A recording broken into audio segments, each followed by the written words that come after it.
Join me for the pledge, please. I pledge allegiance to the flag of the United States of America and to the republic for which it stands, one nation, under God, indivisible, with liberty and justice for all.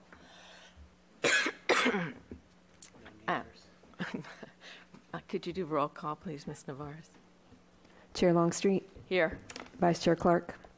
Commissioner Cavazos. Here. Commissioner Lesner-Buxton. Commissioner Martinez-Cohen. Here. Commissioner Armbruster. Here. Commissioner Perry. Here. Okay, do we have any changes to the agenda? Any written communications? I know we did get a letter on the Valeria Street item. Excuse me. That brings us to public comment. Any member of the public may address the Commission for up to 2 minutes on any subject within the jurisdiction of the Commission is not scheduled for public discussion before the Commission. Is there anyone here for public comment? Okay, seeing no one, we'll close public comment and come to the Youth Council report. Chair Longstreet and Commissioners, we've got Jensen Steady here to make tonight's report. Welcome. Hi. On? All right. Oh, yes, now it is. Madam Chair and members of the Commission, as you probably know, my name is Jensen Steady. I'm the current chair of the Youth Council, so I'll be here to give the report. So although currently we're about 5 members short, we have 10, so all 10 of us are working very hard with all the projects we have. Currently we are working on our ALMA project and are conducting focus groups for that, which is focus groups with youth in the community about their perspectives on undocumented immigrants and the challenges that they face. We are also hosting our candidates forum for the mayoral candidates for this election, and that will be held on October 16th at the Lois Lowry Davis Center, and it will start at 5:30 with the meet and greet. And the Youth Council has been doing these. I think this is the 18th year that we're holding a city council or mayor candidates forum. So yeah, it'll be a great event, and it does focus more on youth issues, but the general public is invited. But generally the questions will be more focused on their opinions on the youth side of things. Also, we are currently planning a teen leadership conference with the theme of creating healthy communities. And this is going to be a conference that the Santa Barbara Youth Council holds and invites other youth councils, such as those from, I think, Oxnard, Lompoc, and Ventura, maybe? I think that's it, yeah. So we're going to be inviting other youth councils from outside. We also have a current COYA grant. The Coalition of Youth Advocates granted us $1,250 to advocate secondhand smoke in our community. So we're currently working on a city TV ad, actually, that we are hoping to get out soon. We're also currently interviewing for junior high representatives. The Youth Council has a second division of junior high representatives. So we're currently interviewing for those positions. So if you know anyone or want to send anyone our way, it'd be greatly appreciated. And then we're also currently raising funds for a trip to the National League of Cities Conference, which is going to be held this year in Charlottesville, North Carolina. So we're hoping to send a few representatives from the Youth Council, and we've been looking at all the different things that they're going to be having there, and we think that a lot of those trainings and workshops would actually be really important for the Youth Council and would definitely benefit us if we sent representatives. So we are currently fundraising for that, and that is all I have. Okay. Thank you. Are there questions for Mr. Steady? Good luck on the fundraising for the National League of Cities Conference. I think that's a worthwhile event to attend. I'm not sure about the location, but It's a great event. Great. Thank you. Thank you so much for your time. Okay. And that brings us to Commissioner Committee assignment reports. Let's start. Commissioner Lesner-Buxton, do you have anything to report? Yeah, I attended the neighborhood advisory committee meeting, and we had the same presentation on dumping in the creeks that we got at August Park and Rec meeting. Thank you. Nothing to report. Ms. Martinez-Cohen?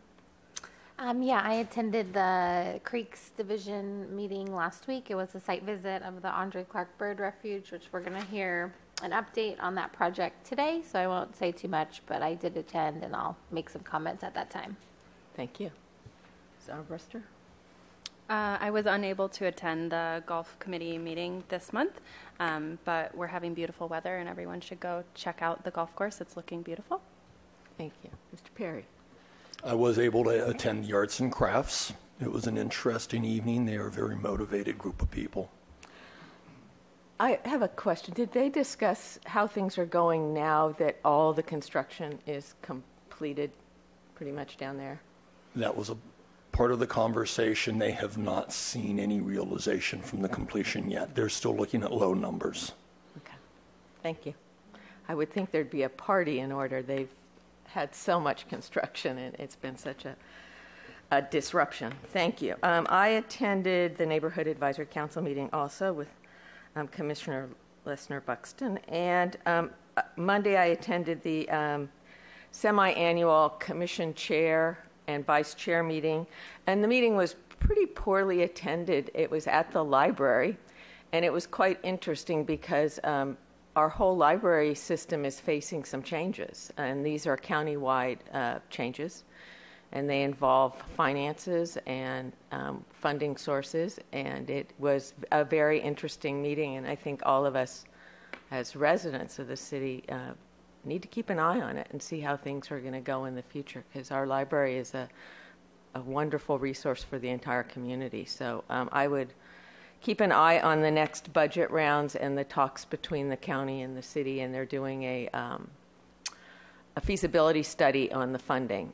In 2011, the state removed all funding, and it's just been pretty much of a downhill cycle from there. So something to keep our eye on. Do we have any commission and staff communications? Nothing. So that brings us to ceremonial items. Mr. Hanna. Chair Longstreet and Commissioners, September must be a great hiring month for the department. We actually have 6 different service award recipients this month. At 5 years, we have Antoine Levesque Kyle, who's one of our grounds maintenance worker ones, Luis Casada, senior grounds maintenance worker, and James Rumbley, associate planner in the Creeks Division. Both are sharing 10 years of service. We also have Chuck Williams, who's also a grounds maintenance worker as well, with 10 years. Robert Serta, senior grounds maintenance worker, has 15 years. And topping them all out, we have Susan Jang Bardick, who is receiving 20 years of service with the department. She's listed as a recreation supervisor in our report, but recently was promoted to the position of senior recreation supervisor. Not because of the years of service, but for what she brings to the department as we move forward. Thank you, and congratulations to everyone, and especially to Susan. I know she has a yeoman's job down there managing the facilities and everything, and she's taking on more. So good luck to her in her new position. All right. We have the summary of council action reports, which is pretty small this month. Any questions or comments on that? All right. The minutes. We've all received them. Any changes, adjustments? A motion to approve? So moved. Second? Second. Okay. Any discussion? All in favor of approval, say aye. Aye. Opposed? Okay, that passes. And that brings us to street trees. Chair Longstreet and Commissioners, Nathan Slack, our street tree supervisor, is here tonight to make tonight's presentation. And just where we have 2 speakers for the first item. Good afternoon, Chair Longstreet and Commissioners. Item 4A1 is it's a request for a street tree removal located at the site of the residence at 435 East Valerio Street. The species of tree being requested for removal is an olive tree. It's actually located on Olive Street for reference. The applicant is requesting the street tree removal as part of comprehensive site renovations on the property. The applicant is constructing a new 2-car garage on site, which is being shifted towards the home, which necessitated the need to have a new driveway apron cut into the curb and new driveway to the garage. There was an existing garage on the property, a single garage, and then there was also a two-car garage that was on the lot line of the property, and it was actually shared between the neighbor at 1715 Olive and the applicant at 435 East Valerio. They've gone through pretty extensive planning process in order to have several site modifications made to allow them to build a separate two-car garage specifically on their property, and they're working with the owner to build the existing garage for 1715 Olive. The committee reviewed the application, reviewed the site and the tree, and at the time felt that there wasn't enough information. The tree in question, they felt warranted a little closer look, so they made a unanimous motion to delay a decision until further information could be gathered. After the motion was gathered, staff went back to the applicant and requested additional information, which has been included in your packet. There's the site plan, the staff hearing officer's review that includes the modifications for the garage and the open space modifications for the backyard and the side yard. We also contacted planning staff, or transportation staff, I should say, regarding the feasibility of moving the driveway further to the south. They provided some comments back that the driveway was already shifted to accommodate the construction of the new garage, and shifting it further would create some on-street parking issues as well as make it more difficult for entry and exit of the property. Based upon all the additional information that was gathered after the committee reviewed the tree, staff has made a separate recommendation to support the removal of the street tree. Okay, thank you. Are there questions of staff before we open public comment? Okay, then we will open public comment. First speaker will be Owen Finley. And you'll have 2 minutes. Okay. Thank you. Chair Longstreet and commission members, thank you for letting me speak. I am the contractor at 435 East Valerio constructing the garage, and along with my client and homeowner requesting the removal of the olive tree for exactly the words that he shared. I really don't have anything else to say other than what he said is we're just hoping that you guys will approve the removal. Thank you. Thank you for being here in case we have questions later. Absolutely. Okay. I do have photos and stuff like that. Oh, yeah. Thank you. Thank you. Our next speaker is Duke McPherson from the Street Tree Committee. Welcome. Madam Chair, Commission members, yes, I'd like to speak to this issue of the olive tree removal. Actually, it's on Olive Street at 435 East Valerio.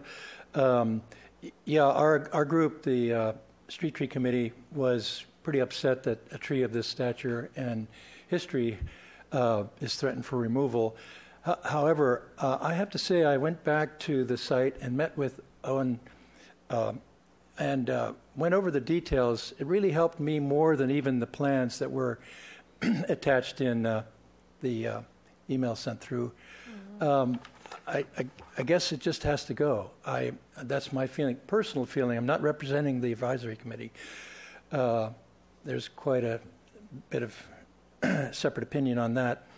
But it's a very unusual site. You just have to accept that. And there are other gaps in the tree row down the line. I just hate to see the nice continuity disrupted, but it's just got to happen. It's just one of those things that we're saddled with. So that's my personal comment. Thank you very much. Thank you. Mm-hmm. Thank you. And we do have a letter from Bob Cunningham from the Street Tree Advisory Committee, and he does not want to see the tree removed. So are there questions or comments? I do have one question. I was out to the site yesterday. Does the pole get removed or moved? So you still have to, okay. Thank you. Let's let it reflect that the applicant shook her head no. They can't hear that on TV. Yeah. Okay. Other questions or comments? Yeah, I have a question. So, am I understanding it right that the driveway needs to go right down the middle where the tree is, and that's why it needs to be removed? You have to come up to the microphone. Yeah. We need to get you on record. The tree is actually on the right-hand side of the new requested approach. Uh-huh. And as it was stated earlier, we've moved it down towards, in the photo where you can see the tailgate of the white truck and the house, as far as we possibly can without it becoming unsafe according to transportation and city planning. And we looked at being able to move the garage structure as well in order to accommodate that, but we have open yard space requirements that we need to meet, and moving the garage an inch further towards the house is going to cause, it'll encroach in that open yard space. So we're really facing some hardships on trying to move it. We did do everything we could to accommodate it. Thank you. Other comments? When I was out there, one of the things that offset the removal for me a little bit was that absolutely stunning oak tree that's right next door. And it is really a beautiful tree and sort of takes your eye away from what you might be missing. I don't know. One more question. Was there a recommendation from the street tree committee that they replace it, or they're just saying to approve the removal, no replacement requirements? Chair Longstreet and Commissioners, the removal and installation of the driveway apron prevents a new tree from being installed. The existing driveway that you can kind of see to the right of that utility pole, and then if you envision, the new driveway, partially in the tree well and just south of where the tree is, it wouldn't be a viable planting location based on today's standard guidelines, just from a sight line backing in and out of the driveway. And to the south and the north, there's no available planting space as well. There are 3 street trees to the south, all on the same parcel though. But in that immediate area, there's no replant options available. That's helpful. Thank you. Chair Longstreet and Commissioner Martinez-Cohen, just to be clear, there was no vote or no recommendation from the Street Tree Advisory Committee. Today's recommendation is from staff. Got it. Okay. The committee recommended to postpone, but it's staff that's recommending. Okay. I would just like to add, I think in this instance, the tree does have to go. It's kind of in the way. There are needs for multi-car garages. So I would only recommend that you find somewhere to put a tree or a bush or a shrub. I've made it pretty clear. My position is, hey, if you're the homeowner and you need to remove it, you can do that. But I do like to see a, replacement of some sort. I don't know, maybe 3 bushes, 3 shrubs. I don't know what the math is, but I would just encourage you to try and find something to plant. Okay. Other comments? Entertain a motion from someone? Sure. I'll move that that we agree with the staff's recommendation to approve the removal at 435 East Valerio Street. Is there a second? Second. Okay, any discussion? And I guess in discussion, and I'm not making this part of the motion, but you could always donate a tree to Santa Barbara Beautiful, and they'll plant it somewhere on the street. I almost said that. Just cut a check for somebody. And we would appreciate that. Okay, all in favor? Aye. Aye. Opposed? Okay, that passes unanimously. Thank you. Okay, that brings us to our next item. Chair Longstreet and Commissioners, item 4B1 is for the removal of a front setback tree located at 441 Old Coast Highway. The tree subject to removal is a coast live oak. As noted before, it is located on the front setback. This project, however, is being facilitated as part of a public works project to add new sidewalks on the north side of Old Coast Highway between Harbor Drive and Salinas. with the goal of increasing walkability. And there's also going to be the installation of a new playground at the Municipal Tennis Center. And a lot of this projects kind of geared towards the accessibility to the Municipal Tennis Center. This particular phase of the project, again, is for the installation of sidewalk from Harbor Drive all the way to Salinas. This is the only tree that's going to be interfered with by the installation of the sidewalk. In this area, the yard is elevated, and it necessitates the need for a small retaining wall as well. There's also no parkways being on this side of the sidewalk that they're installing, so it's going to be curb, sidewalk, and then a small retaining wall. That puts it basically right at the base of the tree, which requires the removal of, roughly 50% of the tree's root system. And the fact that the soil level is elevated and that we're having to excavate below just a few inches, upwards of 30, where the foundation is going to be for the retaining wall, it represents a unacceptable amount of root loss for a tree of that size. The committee reviewed the site, reviewed the application and the tree, and made a unanimous 5-0 recommendation that the commission approve the removal of the subject front setback tree. I should add that there was a condition added to the motion for Public Works staff to work with park staff to try to find suitable planting locations in that area. They made a notation that the area is pretty devoid of street trees. It is. But this is a very important project for the East Side community, and it's a very underserved community as far as walking amenities. So continuing that sidewalk and access to the new playground will be really important. And we've seen this project in various phases over the past 3 years, I think, or so. And it's always hard to see a tree go. But I think we really need the amenities to be in for that neighborhood. Kind of stepped on everybody. Anybody else have any comments or questions? No, I agree with what you said. I just have one clarification. I think this is in the report, but they're going to remove all those shrubs as well behind the tree. Is that in the right of way, or is that in the public or the private? Chair Longstreet and Commissioners, I do believe all the hedges are being removed as part of the installation of the retaining wall. I don't recall off the top of my head the exact right-of-way measurement. Okay. Are they going to replace any vegetation in that area? The sidewalk and retaining wall will basically take all the space. All of that, yes. Yeah.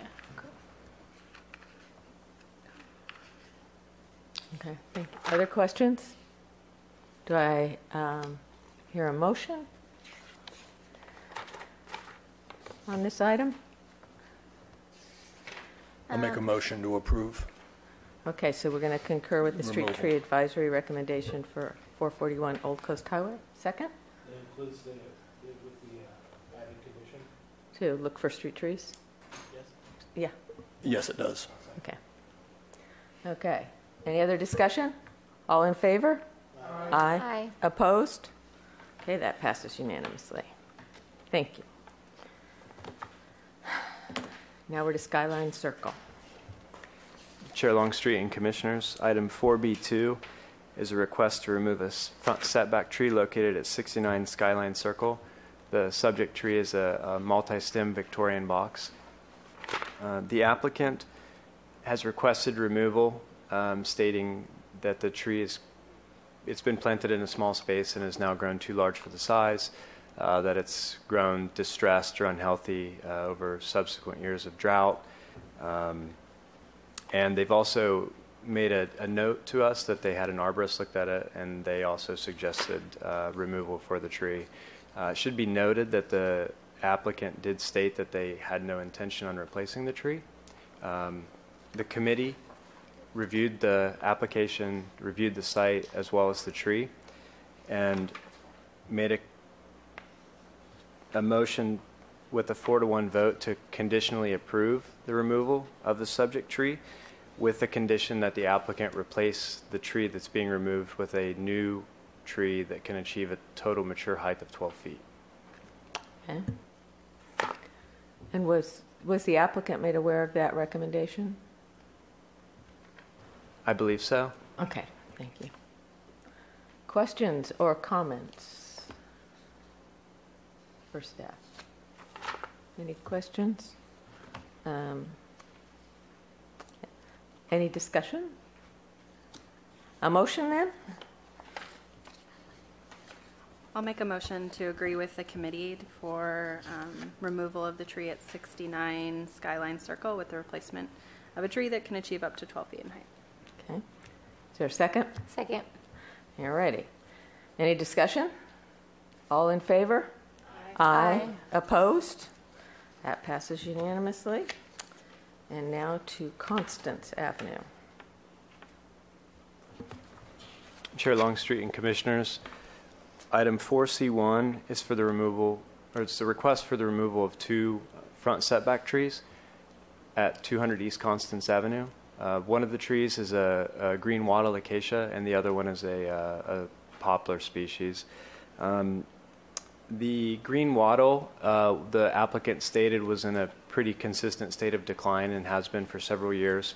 He noted that it's growing in an area amongst several other smaller green wattle acacias that will be able to take its place if the tree was to be removed. And then the poplar species, which is technically located on the side of the residence along Santa Barbara, is in a chronic state of decline, warranting removal. The committee reviewed the application and the site, and in both cases noted that the decline was significant enough to support a motion unanimously for the removal of both the green wattle acacia and the poplar on the side of the residence. Thank you. Questions or comments? I have a question. Yes, sir. So on this one, there's no recommendation that they find a replacement tree, a suitable replacement tree. Do you know why that is? Chair Longstreet and Commissioners, the property has a lot of trees on it. In the specific location where the green wattle is, there's literally probably a dozen, young to medium-sized wattles right there on that section of the property. And there's also several trees located exactly where the poplar was. There was no recommendation to replace the trees that are being proposed for removal. Yeah, I would say it's so dense that you can't really see the trunk of the poplar tree at all. And they're pretty good size trees surrounding that property. It's very lush. Okay. Other questions or comments? A motion. I'll make a motion to concur with both the advisory committee and the staff recommendation to remove the tree at 200 East Constance. Okay. Is there a second? Any discussion? All in favor? Aye. Opposed? All right. And now we're to our last item at 106 Cedar Lane.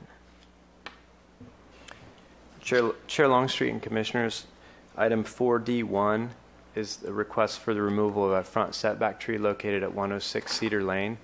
The tree is a cedar species. The tree, as you can see in the photograph, is relatively close to an electricity pole that does carry high voltage. Some of the reasons the applicant listed for removal was the close proximity to the high voltage lines, the tree being subject to relatively frequent pruning due to being close to the high voltage lines, as well as being dangerous and unsightly and uneven were some of the listed reasons for removal. The committee reviewed the tree on site and noted that it was in fair condition overall, felt that it provided a lot of benefit to the parcel, and made a note that it actually screened the utility pole from the property owner's perspective or from their view. Ultimately, the committee made a motion that a motion to deny the residential request for the removal at 106 Cedar Lane, and the vote was 3-2. Okay. Questions of staff?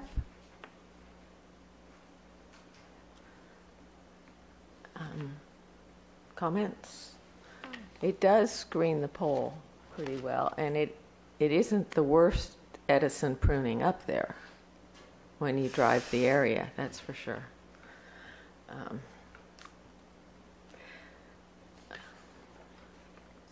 So, is there a motion or discussion on this item?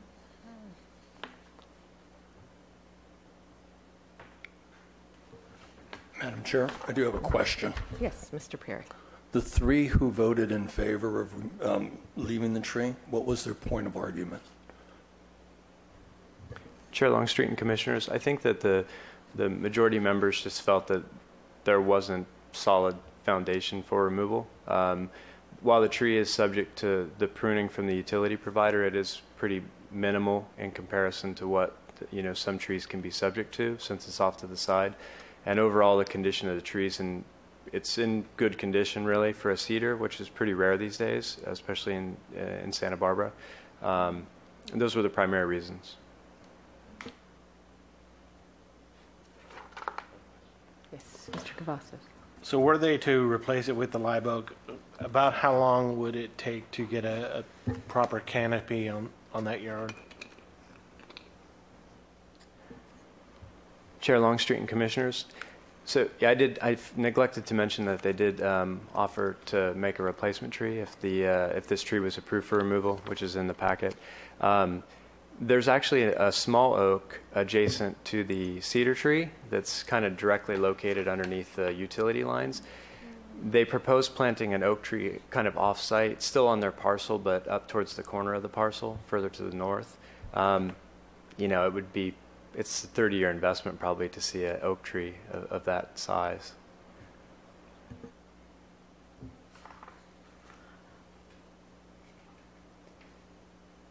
Yeah, the oak tree underneath is about 20 feet? Is it even that big yet? Okay. All righty.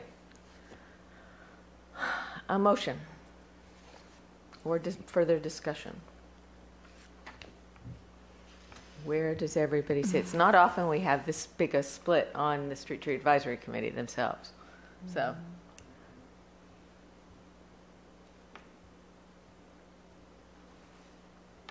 I'll make the motion to take the recommendation from the committee. okay, Second. There's a second. Is there a discussion? All in favor? Aye. Aye. Opposed? Okay.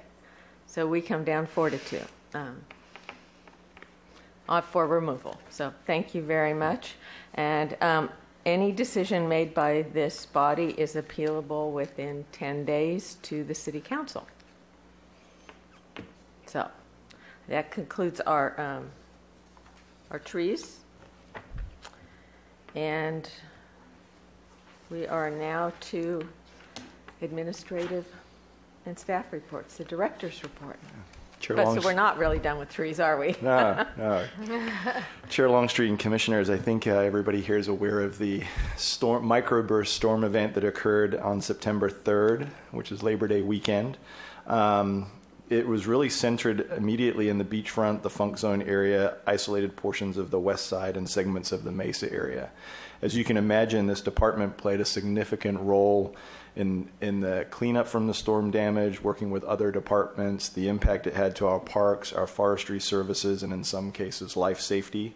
It was an all hands on deck type activity requiring long hours over a holiday weekend by our staff. I thought I'd have Nathan Slack, Street Tree Supervisor, just speak to the impacts to forestry, and then I'll close with the impacts to the beachfront area. Chair Longstreet and Commissioners, wow. It was a incredible event. Lots of damage over a very short period of time. I think they were reporting about 80 mile per hour winds, which is like hurricane category kind of wind. We saw an unbelievable amount of stuff happen in a very short amount of time and in a very concentrated area. forestry staff was still working today cleaning up in Plaza Del Mar Park. I'm happy to say we're very close to being done, but there still is some work left to do. We still have some tree removals that have been partially conducted that need completion. We responded to, nearly 200 individual incidents, not counting follow-up visits and long-term care that's going to have to happen as a result of some of the branch failures sustained. Overall, I think the response was really good. It was a very, very powerful collaborative effort between park staff, forestry staff, and also public works staff. There was a very small amount of contractual support, so it was actually almost entirely an in-house effort, which was, really kind of special. Overall, a really challenging event, but I think we've, came out on top. Yeah, I would say, living on the Lower West Side, we took a pretty big hit, losing. It's almost, would you say, a landmark tree because of the size of it, and then quite a number of smaller street trees. Chair Longstreet, and just for viewers at home to give the totality, I think the department responded to 171 tree incidences, 132 service calls. We had 24 tree removals, and we still have 15 slated for removal that will occur, similar to Mr. Slack said, as we move forward in these later months. In terms of the impact to the waterfront, it happened to actually, fortunately, be the last weekend the seasonal beach lifeguard service was on. So we had the towers open at West Beach and lifeguard services in place. As you can imagine, the impact through West Beach was significant. It was a typical Sunday, so there was seashells and small boats out in the safe harbor area there, right at the harbor entrance. Every single one of those boats capsized. We had numerous amounts of victims in the water. Harbor Patrol was working as fast as they can to get resources to the area. We were able to scramble, I think, 3 lifeguards to the area immediately. They were deployed to the water, affected a number of rescues. If you've been following the news, there was a victim that had a kayak or an outrigger canoe hit her in the head. She sustained significant injuries to her head, neck, and back. The lifeguards responded to that call, were first on scene, worked with Santa Barbara City Fire Department and AMR. It's good to see that she is recovering slowly, but is moving in the right direction. And then just to, you never know what these events bring, but right as the event had wrapped up, there was an individual in the area who, for whatever reason, just felt that they needed to swim across the channel. They were not following instructions from the lifeguards, proceeded to swim across the channel, and lifeguards had to go out and rescue her and work with Harbor Patrol. So it was a successful day from the perspective of many of those lives that were in peril were saved. It was fortunate that we had the lifeguard service in place. And again, just kudos to the department team for all the work related to street tree and park cleanup during the event. Yeah, I'd just like to add, I was there in the harbor. It was insane for our millions of viewers that couldn't see it. I mean, it was crazy. At one point, it looked like a scene out of The Wizard of Oz with all the stuff just flying by. And what I would like to say is, upon completion of the event, you heard the sirens, you saw everybody taking action, which I thought was really cool. It's unfortunate that one person was injured. I can't believe there weren't more people injured. The number of boats, sailboats, we had friends that were taking out a tiny sailboat. I thought they were gone and we would never see them again. So I think if nothing else, what we can take away from it, we don't have this type of event very often, but we do have earthquakes and we can have storms of that nature. So I think if nothing else to take away is, be prepared, be ready for anything. And again, I can't commend staff enough for the work they were doing and just our community at large. I thought it was good to see everybody kind of come together after that because it really came out of nowhere. It was so freakishly unbelievable what happened. It truly was. Ms. Armbruster?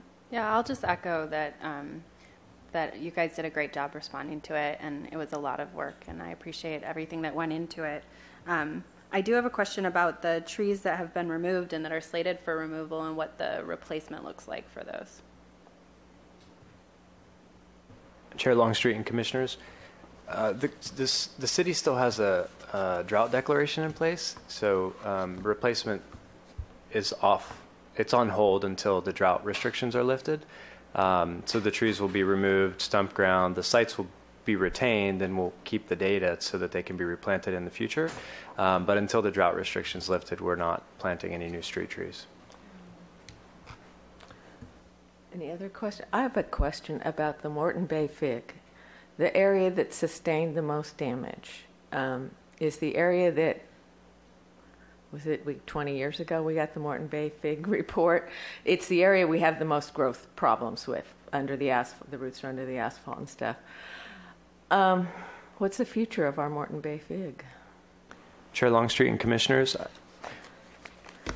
sometimes injury can actually promote new growth, would be an optimistic way of looking at what took place out there.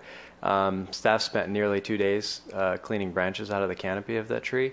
Our hope would be that we would see some growth response on the interior of those branches from all the branch failures that took place. So the tree's going to give like a natural wounding response, and adventitious buds should pop kind of around where all those branches broke, which could help it develop some new canopy, and over time could fill in maybe even better than it currently was. But only time will tell. We'll just have to keep monitoring it.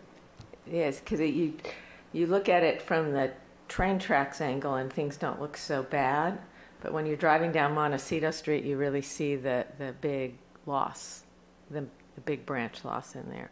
I know it was an amazing event. We could hear the trees snapping as it was happening, and it was because of the ones on the freeway that went across the railroad tracks, those big ukes came down, and it was a pretty astounding 5 minutes.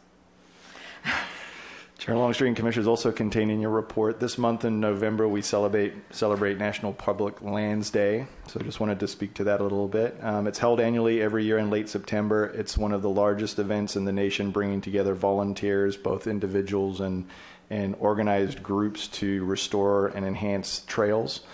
For over 5 years, our department has been coordinating with county parks and the Forestry Service to conduct events on this day, and have worked together to hold events for the restoration and enhancement of our Front Country Trail park system. This year's event is scheduled for September 30th. We'll be working on the Tunnel Trail. The event will focus on removal of brush to help restore walkability to the trail. There's some sections of the Tunnel Trail where you can't actually see the pathway because there's so much brush there. So they're going to be up there working in those sections. And if people are interested in volunteering or RSVPing, they can go to visit meetup.com and search for Santa Barbara Trail Volunteers. Lastly, just mark your calendars. The Santa Barbara Lawn Bowls Club will celebrate their 80th anniversary on Saturday, October 14th. The commission will soon be receiving invitations from the club to participate. The club is located in Spencer Adams Park. The mayor will be on site to make a proclamation and name October as Lawn Bowling in Santa Barbara Month. One of the things I think that's great is this club's been there for almost 8 decades now, and I was just out there visiting with some of the volunteers, and they want to introduce night bowling. So they've come up with a way to have temporary lighting to encourage people that work to come out and try and learn how to bowl. So I'm sure at a future commission meeting you'll be hearing a little bit more about how they're enhancing that and what they've seen in terms of benefits of other people participating. But if you mark your calendars, we'd love to see you there Saturday, October 14th. And that concludes my report. Thank you. And I'd encourage commission members that haven't been out there to go. It's fun. They're a nice group, and they really appreciate being acknowledged. So, okay, then that brings us to is there any other questions about the director's report? Okay, then let us move on to our next item, which is Channel Islands YMCA Annual Report for Haley Street Youth and Family Center. Chair Longstreet and Commissioners, our Recreation Manager Judith McCaffrey will introduce this item, and then we'll turn it over to the team that's going to do your presentation tonight. Thank you. Welcome. Good afternoon, Chair Longstreet and Commissioners. I'm Judith McCaffrey, Recreation Division Manager, and I'm here to introduce our next item. This afternoon, the Commission is going to hear a presentation, an annual report about the last fiscal year at the Channel Islands YMCA Haley Street Youth and Family Center. And as a brief background on the item, I just wanted to say a few words that, as you know, the Parks and Recreation Department administers a number of lease agreements for facility space at below market rates for local nonprofit social service providers. And in late 2013, the city was notified that one of our facilities was going to become vacant, namely the Haley Street Youth Center, located at 701 Haley Street, East Haley Street. It's a 1,500 square foot accessible facility located in the East Side neighborhood.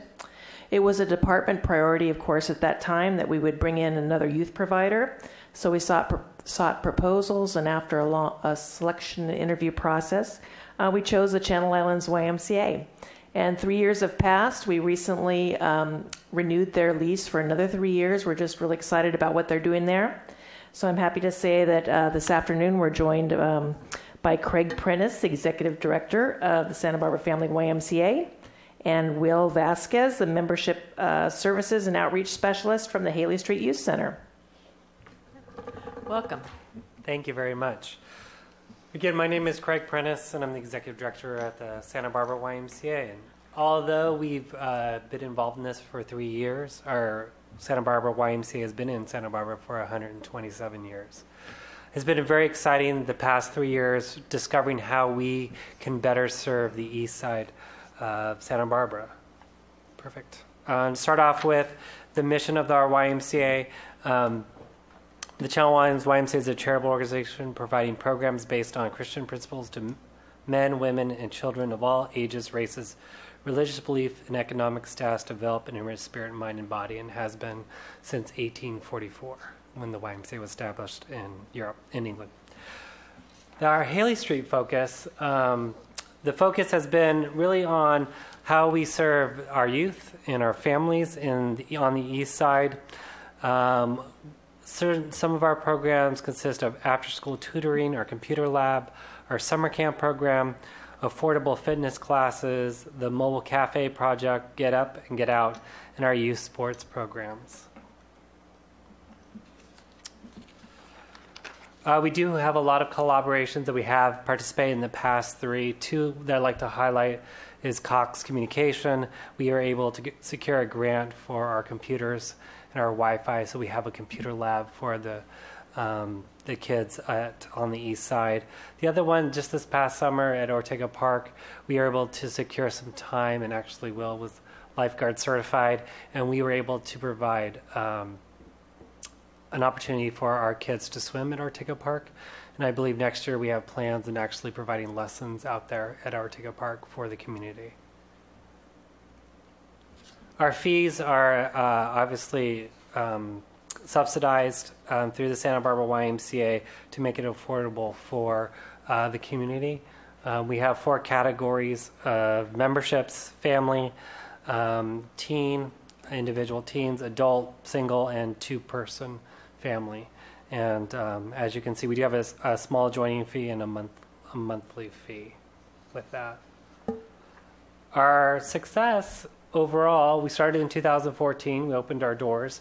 In 2015, we saw a huge welcoming from the community, which was wonderful.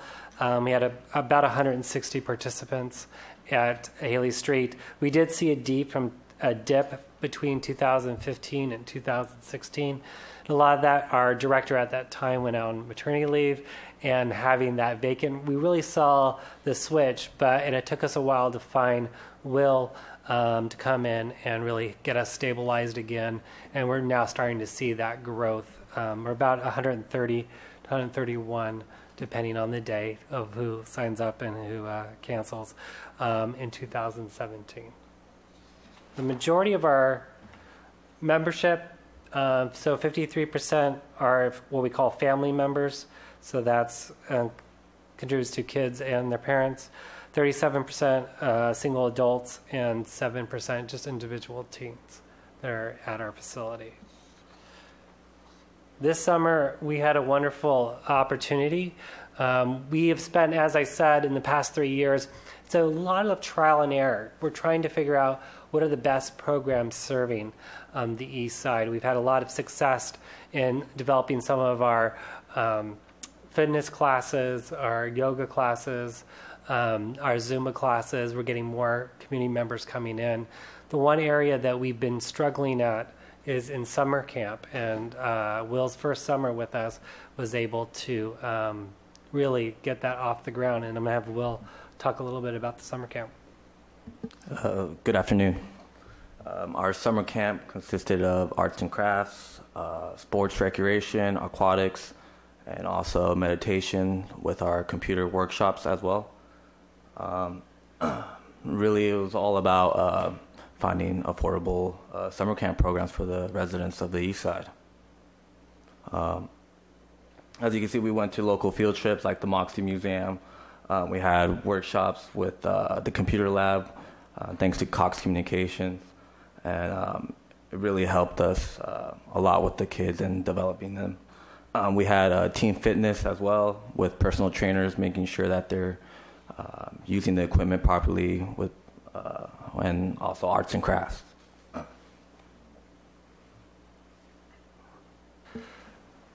So this was our first opportunity. We one of the things that when Will and I went down and talked about summer camp was what really does the community of Eastside, because there are some camps in the area.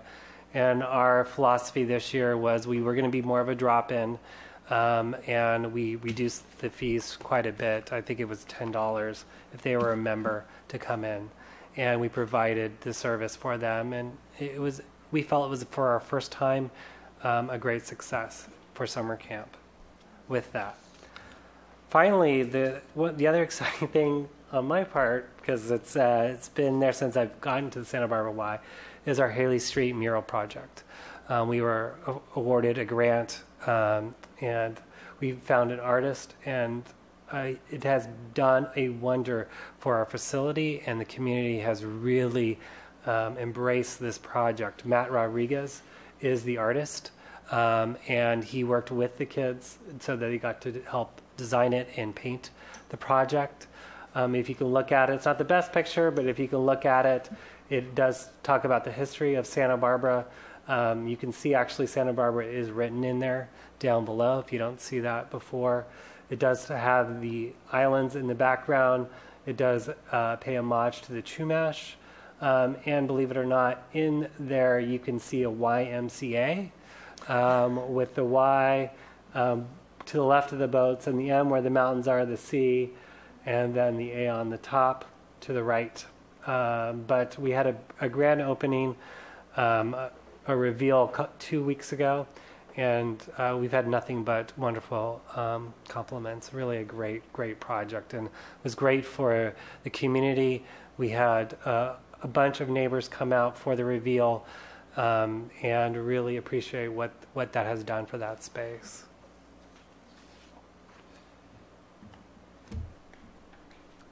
All right. Do you have any questions? We have some questions. You have 1,500 square feet. What is your summer camp capacity, and are you going off-site for that? We do have a back area that our capacity is probably in the 25 to 30 range. We're not at that point, but if we do need to go off-site, we could probably make that happen. Other questions? Comments? So how many young people did you serve at camp this summer? 17. 17 were enrolled, yeah. There were 17. See, I think that's quite a reasonable start for that facility in the area. I was just reading that Sansom's starting a new program targeting Latino families and diabetes and doing some research. Would that be it seems like it'd be a natural to hook up with for the exercise classes and all that. Yeah, we've actually been talking to Sansom Clinic about that. Not with the emphasis on Haley, but it's definitely, I could definitely look into that, but there has been a little bit of conversation with them. That would be excellent. I think it would be such a need in, because it really, if you think about the area, I don't think there's really any gyms or exercise facilities per se in that community. Yep. So, well, part of our success has been the exercise classes. We do it in the old fire engine bay, and they're well attended. And we're trying to figure out what the community of East Side wants, and it seems to be working. Excellent. That's great to hear. That's a unique facility and takes some creativity to program. So kudos to you for getting it done. So any other questions? Well, thank you very much. I appreciate this good news. Thank you. And that brings us to the final item on our agenda, and that is the Andrea Clark Bird Refuge Restoration Project. Chair Longstreet and Commissioners, Creeks Manager Cameron Benson and Creeks Supervisor George Johnson will be here to make the presentation. Excellent. Thank you. Good afternoon, Madam Chair and Commissioners. My name is Cameron Benson. I'm the Creeks Division Manager. And as Rich just said, I have George Johnson, our Creeks Division Supervisor, here. And today we're going to be providing you with a status update on the Andrea Clark Bird Refuge Restoration Project. First, I want to start out just by orienting you to where the project is. I think most of you know the bird refuge is at the eastern end of Santa Barbara. The watershed that flows into the bird refuge is about 815 acres. It's a 42-acre city-owned open space park with a 32-acre lake. Historically, the bird refuge was a shallow salt marsh, and it was connected to Sycamore Creek right along East Beach there, and it was also it also had tidal influence. So when the sand berm would breach, the ocean water at high tide would be able to flow in and out of the bird refuge. And there's also some dune habitat along the beach area there. And then I wanted to walk through some of the changes that have been made over the years at the bird refuge. You can see in this aerial photo, bird refuge is dry. It looks like a salt marsh at that time. It had both freshwater and tidal influences. The largest freshwater input was from Sycamore Creek. So Sycamore Creek came down here, came across the beach here in a little coastal lagoon, and then flowed into the bird refuge. And then, as I mentioned, the lake would also connect from periodically with the ocean there. In the 1920s, a weir or a dam was installed across here, just on the northern side of Cabrillo, and that cut the bird refuge off from Sycamore Creek and from the ocean. At that time, the bird refuge was also dredged, and the purpose of that was to create a open water body that was filled with water all the time, also provide improved habitat for open water bird species that would use that. And then the mouth of Sycamore Creek was redirected to just head straight out into the ocean. So here are before and after photos of what the bird refuge looked like before those changes. A couple obvious points here. You have standing water in all of the bird refuge, and then you'll notice the three islands there. Those were made from the dredge spoils from the rest of the bird refuge.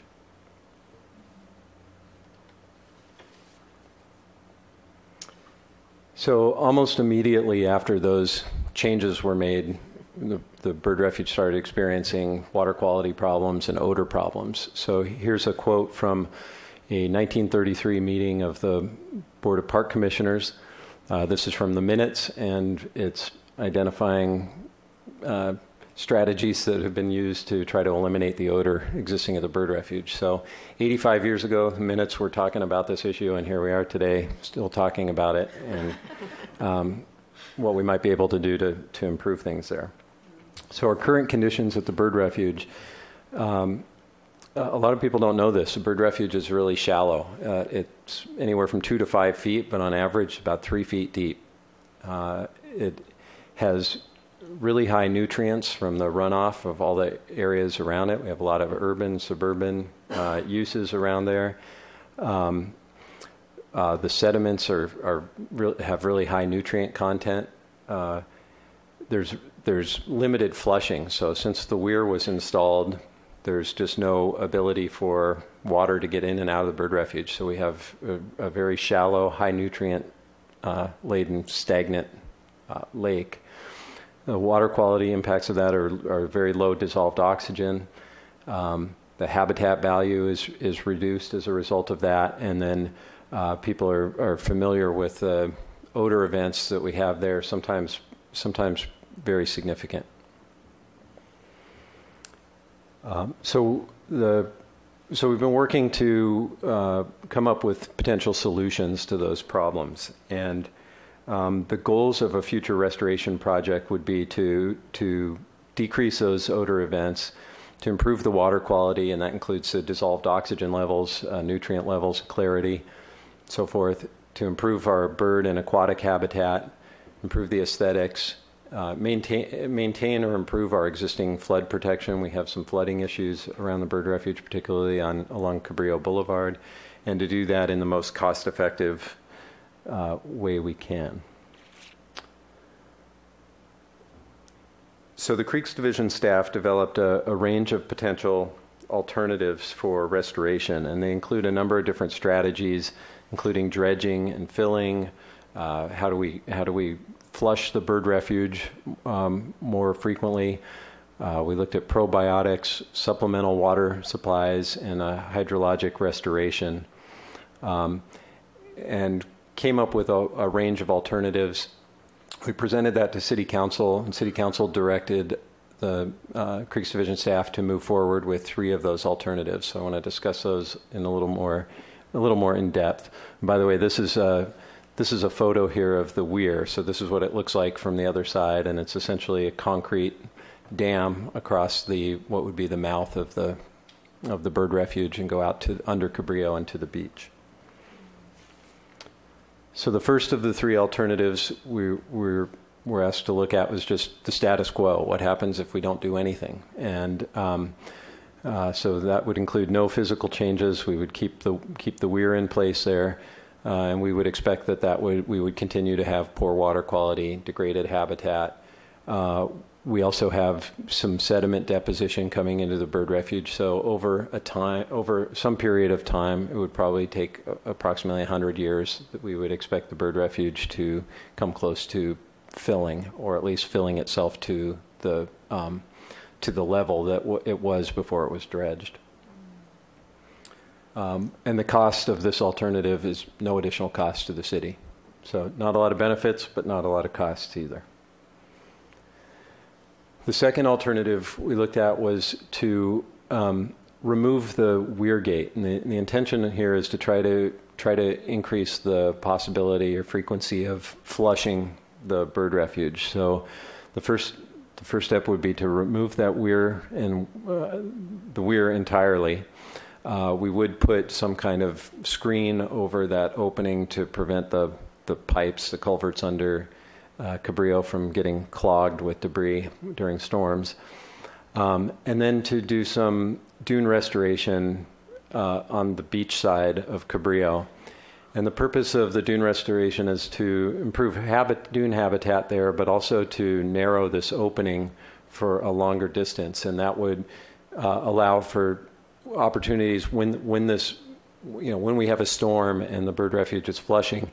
We think this would keep the mouth open longer, so it would allow for more tidal influence and more flushing of the water if we can keep that the mouth of the bird refuge at the ocean narrower.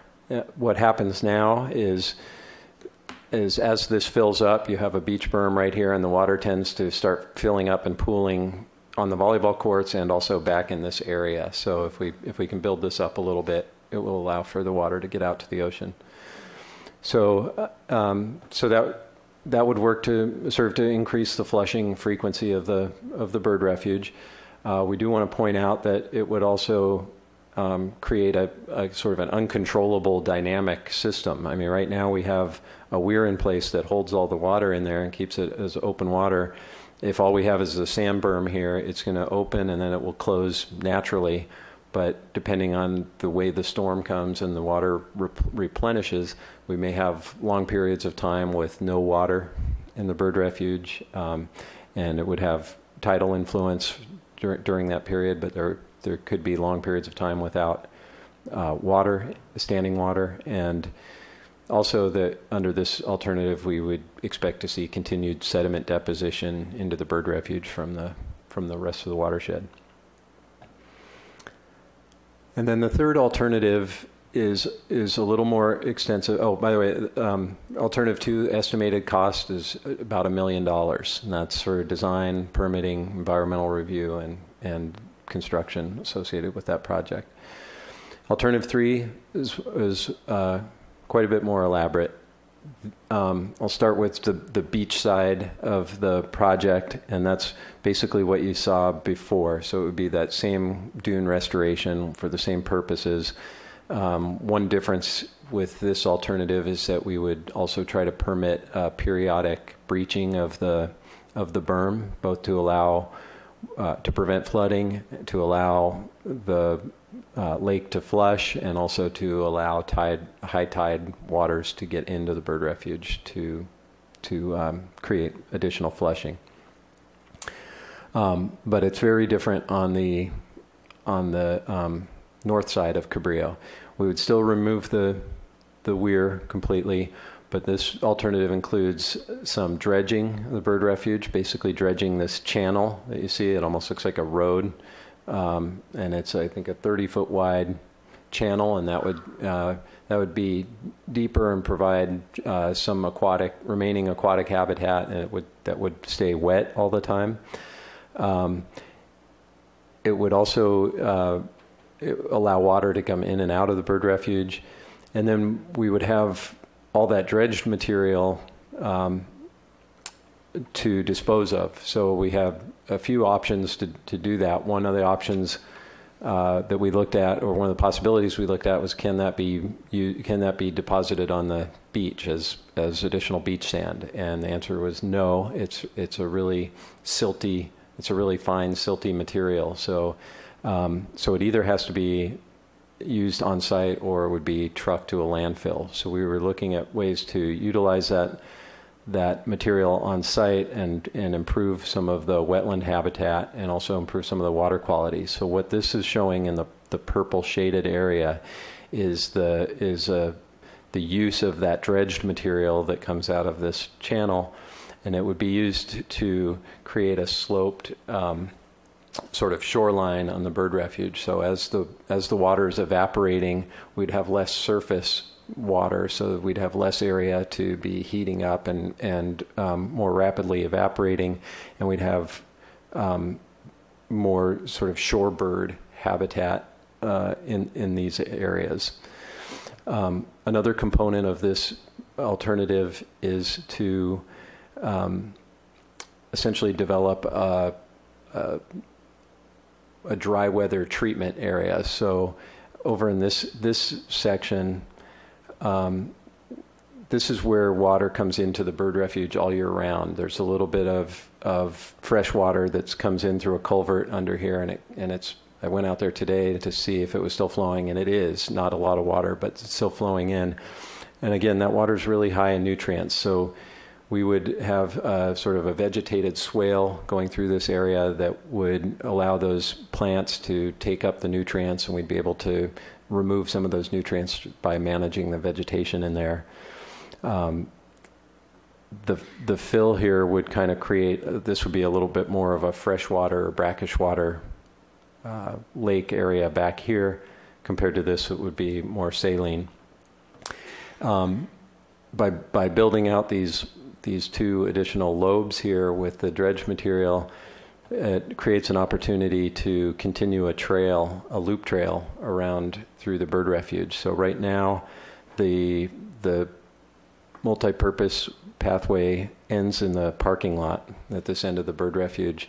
This would allow us to continue that trail all around, and then you can see it's hard to see in this photo, but there's a bridge here and a bridge here, so there would be a loop that would be able to go all the way around Bird Refuge and increase the use of that trail. So there's a recreational component to that also. This design would also increase the flushing frequency of the lake. We would be trying to permit breaching the berm at the beach, so we would ensure that it is flushing some number of times a year. We would expect, again, with this alternative, to have periodic low water or even no water in the lake. And I think that's it on the alternative. I do want to say that as we looked through these, none of these gave us a guarantee on the odors. We're reduced the likelihood that we're going to have those kind of really significant odor events, but we can't guarantee that we're going to be able to get rid of it. And as I say that, I want to let you know the cost estimate for this, the engineer's estimate for this at this conceptual stage is about $7 million. So the dredging is a very expensive component. Part of that, and something that's really significant that I wanted to make your commission aware of, is because of the location of the bird refuge and the sensitivity of the resources there, we have a really extensive permitting gauntlet to run for any project that we try to do at the bird refuge. So we have threatened and endangered species present or that have been present at that site before. So we have basically 7 different permitting agencies, federal, state, and local, that we would need to secure permits for, and that definitely does affect our cost going forward, because we have to do a lot of technical studies and so forth to support whatever proposal we're going forward with. And we'll also be doing environmental review on any proposal before going forward with it. So here are our next steps and our anticipated timeline going forward. We're here today. We're going to be at the Council Sustainability Committee at their November meeting, and then we are going to the City Council in early December to receive direction from them. I think we'll be asked to make some recommendation at that point. So we are in the process right now of doing a lot of outreach and getting comments from the community on these different alternatives. Assuming the City Council directs us to move forward, we'd go forward with our technical design studies immediately after that, and we expect it to take 18 months or so to do our permitting and environmental review and final design work. So we would be out. We're probably looking at a construction schedule that would start in summer of 2020. So with that, I'll conclude, and we'd be happy to answer any questions or listen to any comments that you have. Thank you. Questions or comments? Yeah, I have a comment. Okay, Mr. Cavazos. First off, I would like the record to show that I don't think it takes you 85 years to figure out the problem or solution to the problem. I think you guys do a great job. I think the fellow commissioners would agree. As far as the bird refuge goes, I mean, I think it boils down to 2 things. You're going to have very few people that I think don't appreciate the aesthetics and the look and the habitat there. And then on the flip side, you're going to have very few people that want to deal with the odor. I think that's the biggest issue. I think it concerns me that I like the last alternative, but when you get to the price tag of it, of $7 million with no guarantee of getting rid of the one thing that I think everybody would complain about, that's going to be a tough thing. I think you could, build it. It would look beautiful. And then if you have that odor event and people are crossing those bridges and passing out, that's going to be a PR nightmare. But I really would encourage you to keep along that path with the focus on getting somehow rid of the odor events. Commissioner Lesnar Buxton? Thank you. Can you anticipate an odor event and warn the public, or do they just pop up at the spell of the moment? So, Chair and Commissioners, it's very difficult to predict when the odor is going to happen, so a little bit like an earthquake, but you can tell sometimes by the color changes when we go out there. We'll see things like, oh, the color's starting to change, something might be happening, it might be a new bug or new bacteria blooming, so algae, but no, there's not a real good way to predict. Heat, also, we notice that when it's hot and it's hot at night, those are the times too when we notice a lot of change in the bird refuge. So they could be indicators of when it happens, but there's no way to really tell what's going to happen. And I'm sorry, I have never had the pleasure of smelling an odor event. How long do these events last? So, Chair and Commissioners, about a week we tend to see them, sometimes a little longer. I think there's different types of odor events. Some we call severe, and they maybe happen more like every 2 or 3 years. They're more that rotten egg H2S smell that can last for a week or two when we get really a lot of complaints. You know, almost every year we do have some kind of small odor event. You can maybe smell it when you drive by on the freeway, right when you're at the bird refuge in the low point. But we don't get a huge amount of complaints. We had one a couple weeks ago and nobody really even noticed or anything. So we have those a little more frequently, and those look more like I don't know, a pig farm, maybe? Would be the best place to describe it. It's so hard to describe the odors because they're so different and so right. You can't pin it in your drive. I drive by there every Thursday, and you know, when you have one of those, I don't want to say I speed, but I go up to about 66, 67 miles an hour just to get past it. And to address Mr. Buxton's comment, as far as how long they last, I think any second is too long. That's depending on the severity of it. So there are some where it's, boy, I hope I get past this thing. So, Ms. Martinez. Yeah, I just wanted to make a couple comments and had a couple clarifications. I also live in the area. I jog by there all the time. I've been in Santa Barbara 12 or 13 years now. I can only remember the rotten egg thing probably like 2 times where it was really bad. Like you could not walk past there and breathe comfortably. But I do understand that it always smells funky around there. I mean, that's just how it goes. It's a wetland. I think that's part of the nature of that habitat. But I also would like to encourage you to pursue the third option. I am a huge fan of that trail. Like I said, I jog and walk past there very often. I think it would be nice to go all the way around. I know it's expensive, but I know that you guys have ways to fund it. And if we are looking at 2020 as a date, there could be ways to prioritize this or put it into the capital improvement sort of queue.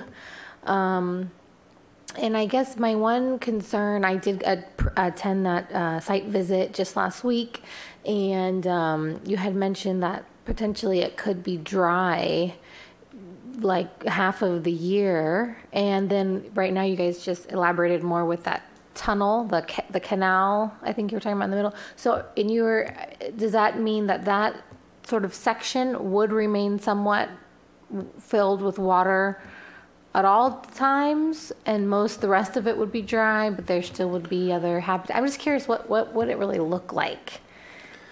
Madam Chair and Commissioners, that dredged portion would have water in it much more frequently, and it would probably remain in there. Okay. However, what it would look like, I think, would be different from year to year. And so, just to give you an example, since under these alternatives we don't have any control over when it's open or closed, what will happen is you'll get a big storm and it will blow the sand berm open, and over time, through the wave action and the tides, the berm will rebuild itself. And so if we have a rainy season where the last storm is a big blowout and we don't really get much after that, since we've disconnected the Sycamore Creek watershed, which is much larger, from the bird refuge, it's only getting water from that 817 acres, a lot of which is urbanized, so the water will flash right off of that and be gone. So we don't have a lot of water continuing to flow into the bird refuge. So if we have that kind of big end of season storm, it blows it out, it drains the bird refuge, and then the mouth closes, but we don't have anything that comes after it, it's going to be pretty dry that year. If on the other hand, if the berm rebuilds and then we get another storm or a couple storms, we've figured out, based on the size of the lake and the size of the watershed, a 1-inch rain event gives us about a foot of water in the bird refuge. So if we get, say, 3 inches after that, we'll have our 3 feet of water, and the bird refuge would essentially be full. But unlike Mission Lagoon, where we have more water coming down all year long, that lagoon tends to breach during the summertime. This one wouldn't unless we breach it, so it would have water in until we opened it up again. Can I follow that? Is there a reason you couldn't put a weir in that gave you some control over keeping the water in that area? I was just going to ask that same question. Brilliant mind. Well, what a great question. So, Madam Chair and Commissioners, so we can look at that, and that may be what we're trying to do in getting these comments and getting feedback from the public is to get any new ideas. I think we've covered an awful lot over the last couple of years, and a really broad range of ideas. What you're seeing today is just a small section, a slice of that, but that is a possibility that we are looking at and could make it into a recommendation. I think our final recommendation is probably likely to be some combination of these, not necessarily just going all in with one of them, and that could be a feature.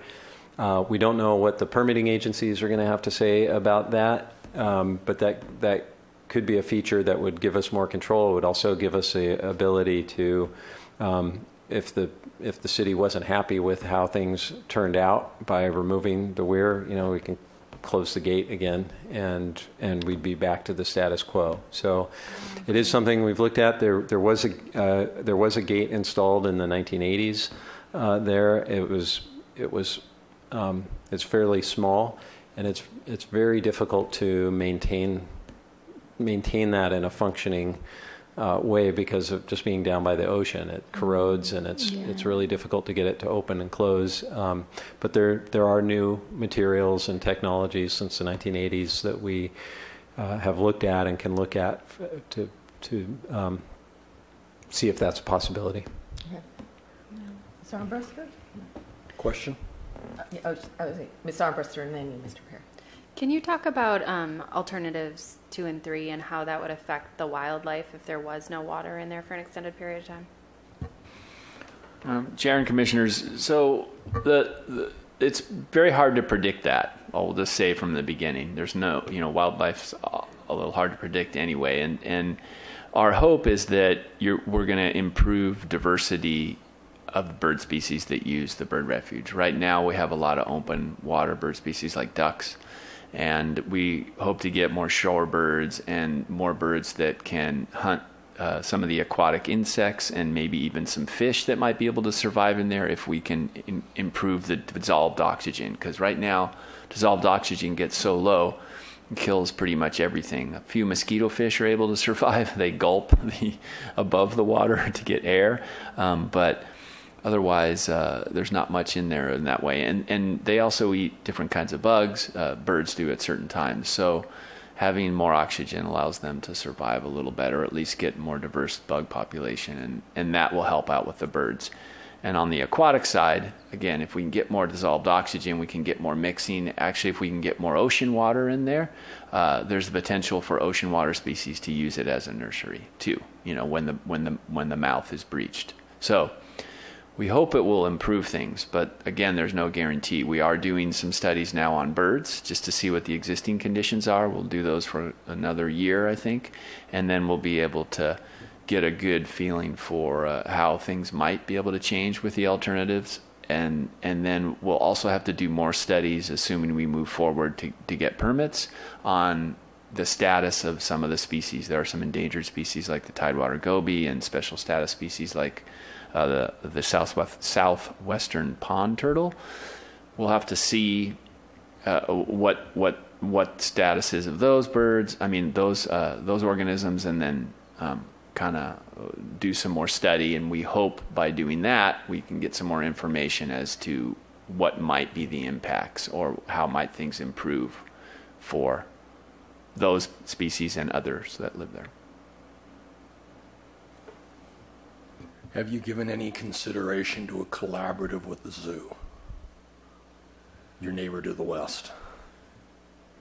Chair and Commissioners, collaborative in terms of studying the bird refuge for its wildlife population, or joint use, joint funding sources. Let them open that side of their facility to incorporate the waterways or the. No, I don't think we've done that. We have talked to them. We did present them the alternatives to get their input and their feedback, but I don't think there was any discussion about taking the gates down or making the train go over the bird refuge or anything like that. Well, not that kind of thing. Not to remove the fence, but we have met with the zoo, and we also have we've already completed a project with the zoo and with Channel Islands Restoration on it's a city property, but on the zoo property. Where we did a arundo removal project, so an invasive species removal, and then a planting with native plants around the zoo's border to the bird refuge. And we work continuously with the zoo on water quality related issues associated with the bird refuge. And just because we have so many new commission members, the city owns the property the zoo is on. And periodically we receive reports on the zoo and have to approve them, kind of in the same way we do Elings Park. So, well, these are all interesting.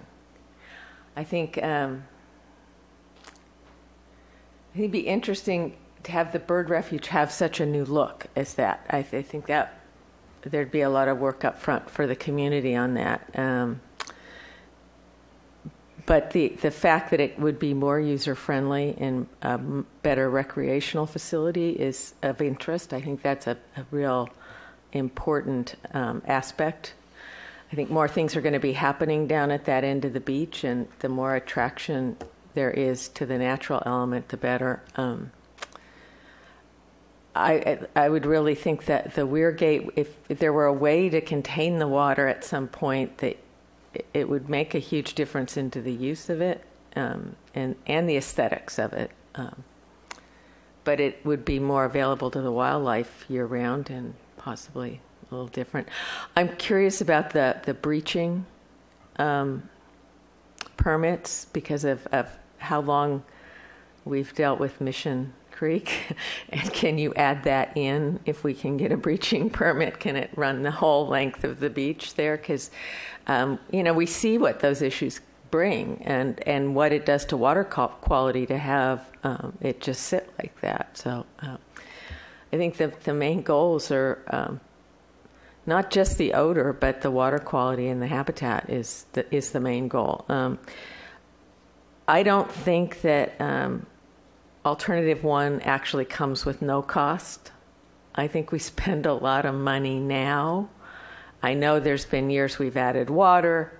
There's years we've had employees out there in boats driving around trying to oxygenate the water or whatever they were stirring it up. I mean, all that counts. That's that doesn't come free. So I don't see alternative one as having no cost. It has no construction cost, but it has some pretty severe ongoing maintenance costs that we have to factor in.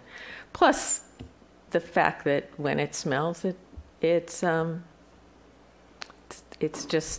not good for residents, visitors, or anybody. So I'm excited that you have these plans and you have the timeline you have. I mean, we all know everything takes a while, and with 7 agencies, we know what that's like. So I think, do you want more from us? Our comments are really all you want, right? Do you want us? Comments are great. I don't think we need any specific action from the commission. We wanted to hear from all of you.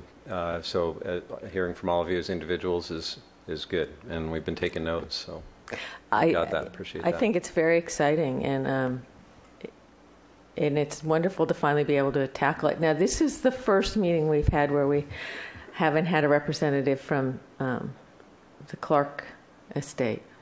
Every time we have discussed the bird refuge in the past, we've had their attorney here, but I guess since the death of Mrs. Clark, we don't. But, that was deeded to the city, and they did keep an eye on it. So I would be interested in if they've now just, if it's just in the city's hands or if they still have an interest. Sure. Mr. Cavazos? Yeah, I'd just like to add, I know we're not taking action on this, but I do think it might help your cause if we were to show that, I think the commissioners overall were in favor of the alternatives 2 and 3, recognizing there's a cost, but I do think that it might lend some support to say, hey, we took it to Parks and Rec, and they were leaning towards, finding that alternative solution and a more natural solution. So that might help. Sure. Yes, and increased recreational use as well as habitat. Okay. Well, thank you. Very, very exciting. Good work. Thank you. Thank you. And that brings us to the end of our agenda. And with that, we will adjourn. Thank you very much.